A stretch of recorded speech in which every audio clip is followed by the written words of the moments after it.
ভূমধ্য সাগর তীরে এক অসম বন্টনে বয়ে চলা পথঘাট যেন গাঢ় অম্লানে।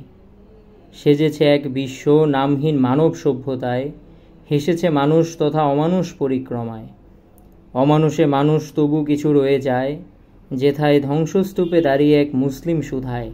সৃষ্টিকর্তা আপনি নেন, যতক্ষণ না আপনি খুশি হন।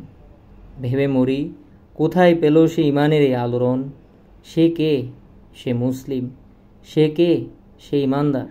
সে কে? সে যোদ্ধা। প্রান্ত বদলে এদিকে আমরা কতই না ভঙ্গুর। জোর নাই এই ইমানে, ভাব নাই তাই কতই না ফতুর। মন তবু কাঁদে, খুব কাঁদে ওই শিশুর চাহনিতে। মন ভাঙে, খুব ভাঙে ওই সন্তান হারা মায়ের চিৎকারে। অমানুষের প্ল্যাটফর্মে বসে প্রকাশিত আক্ষেপে খুব জোরে মিনতি করলে কিছু লাইন বের হয় মেপে। দুফুটো পানি হয়তো জমা হয় দু চোখে, খুব জোরে আকুতি করলেও আওয়াজ বের হয় না মুখে। আমি কে? আমি ভীতু। আমি কে? আমি কাপুরুষ। আমি কে? আমি সুবিধাবাদী।